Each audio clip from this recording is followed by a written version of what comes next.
curiga ya, kenapa dibakar siang bolong ketika pegawai lagi rame-ramenya, lagi full masuk. Kenapa?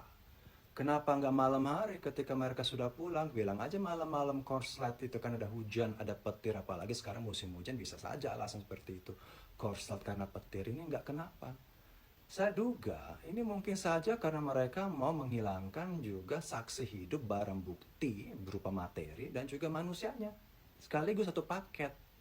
Karena kan ketika data itu hilang, masih ada juga manusia masih hidup, yaitu karyawan, yang punya data, setidaknya secara lisan, masih bisa dibawa ke pengadilan nanti.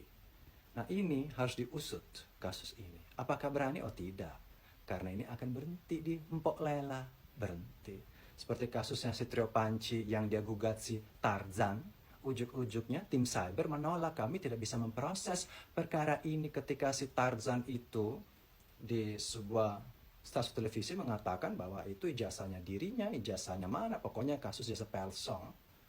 Kasusnya nggak bisa dilanjutin. Itu ngomong siapa? Tim cyber, Simpok Lela. Apalagi kaginian. Kalau saya jadi rakyat, saya nggak tahu siapa yang bisa gugat ini. Ini harus digugat. Tapi digugatnya ke Mahkamah Internasional kalau bisa. Nah sekarang datanya sudah hilang juga. Bagaimana kita mau proses di Mahkamah Internasional, data-datanya sudah nggak ada. Karena ini potensi bisa dibawa ke arena hukum, ranah hukum. Bisa. Tapi kalau datanya nggak ada gimana?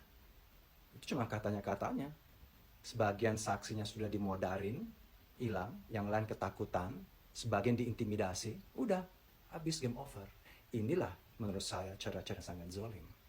Saya menduga, tapi saya rasa ini bukan kebetulan ya. Semua kebetulan, kok pas kelapa sawit, pas lagi viral-viralnya, pas beritanya lagi bocor di seluruh dunia, kok bisa? Kok oligarki membela dirinya, katanya bela rakyat. Semua demi rakyat, aku hidup untuk kasih makan demi rakyat. Nges kolot, nges tuwek, tetep aja otaknya duit. Kita nggak tahu sisa umur kita berapa, tetep aja ya. Ke Rusia sekarang beli pesawat, beli helikopter, mungkin untuk jaga kelapa sawitnya. Semua demi rakyat, rakyat nggak perlu helikopter. Nggak perlu helikopter. Ketika ada bencana pun nggak datang tuh helikopter, paling dibuang beras berkutu sama Indomie busuk, expire dari langit. Itu doang, untuk apa sih helikopter? Untuk jaga supaya tidak tersentuh kelapa sawit kita. Karena gue mau dikubur di tengah hutan yang sudah gundul kelapa sawit. Menurut saya, pejabat-pejabat nanti dikuburnya di situ aja.